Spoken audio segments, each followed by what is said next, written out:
Hi there, my name's Ian. I'm going to be giving the talk today about the South African culture as we prepare for our transition to work there for the next 3 years. First off, I just want to talk about a couple interesting facts about South Africa. They're the third most biodiverse country in the world. Also, they are one of the world's largest exporters of wine. They export close to 400 million liters of wine every year.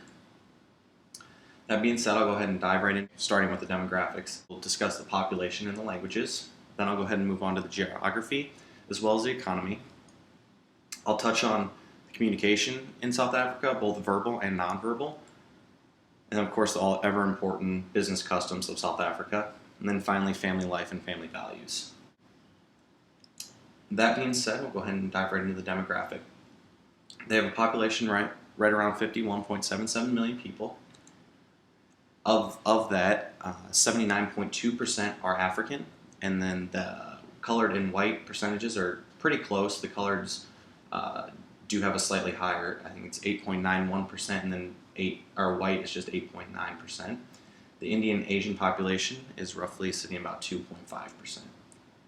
There are 11 languages. The only two that I can even pronounce would be the two most popular, and that is Afrikaans and English. However, the other 11 are spoken at fairly high rates as well. The geography of South Africa is close to 1.22 million square kilometers.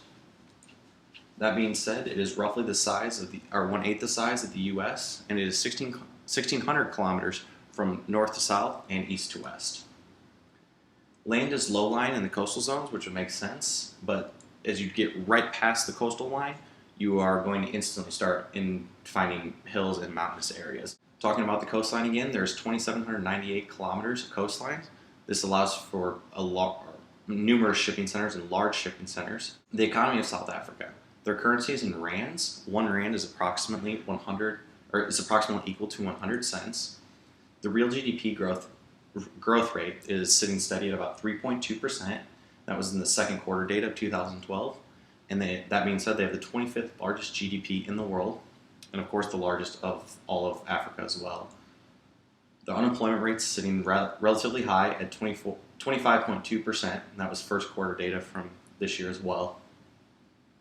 That being said, they do have the lowest unemployment rate of all of Africa. Their key industries are mining, automobile assembly, commercial ship repair, and textiles. They are the world's largest producer of platinum and chromium.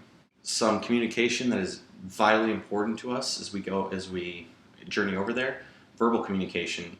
Managers need to be authoritative, but not authoritarian. We also need to make sure that we're showing that we are in charge, know what you're doing, and speak with conviction.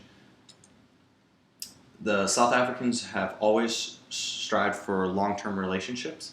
So we want to make sure that we're making it clear that we are here for the long run in their country, even if our team is only here for 3 years. The humor is acceptable and is often the advised way to handle adverse situations, so let's keep that in mind. And then finally, as we entertain clients, we need to make sure that we're doing this in local restaurants and not in our own residences. That is highly frowned upon.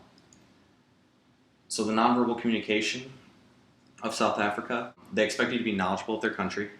100%, they do not want to give you a history lesson. We should never ask them to give us their history lesson.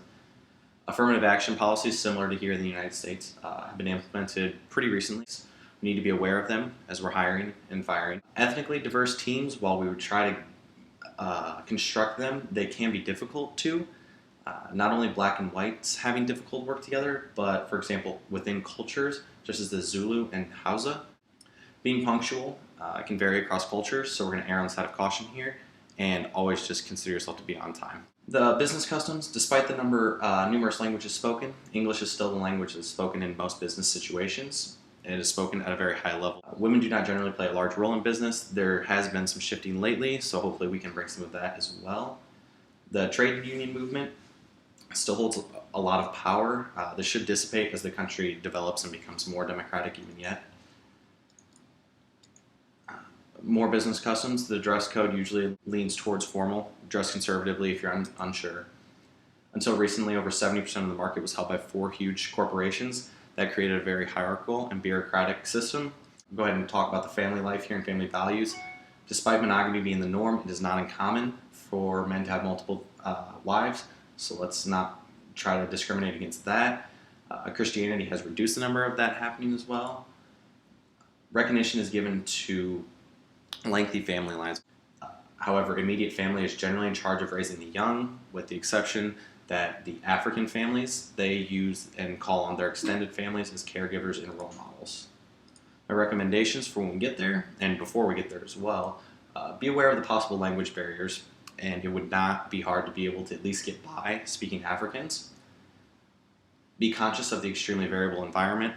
They do have a high employment rate, so therefore we're looking at a high number of people looking for work. This means we can be selective when we're looking for new talent. As I was stating earlier, we have to try to be authoritative when leading. Then finally, make sure we're stressing gender and ethnic diversity to the best of our ability. And now finally, we need to be trying to break down some of the bureaucracy that is slowing growth. What are you going to need before you go? Obtain a business visitor's visa. That is very specific. That's the one we need, because you are still employed by our company here in the U.S. and being paid by our company in the U.S. Paperwork for this is going to include a medical report, radiological report, cash equivalent for your airfare home, and then finally police clearance. Make sure you have plenty in savings. Medical care is not paid for like here in the United States. It's paid for based on your salary. You're charged based on your salary and the number of dependents you have. Keep that in mind for those of you that are your family back.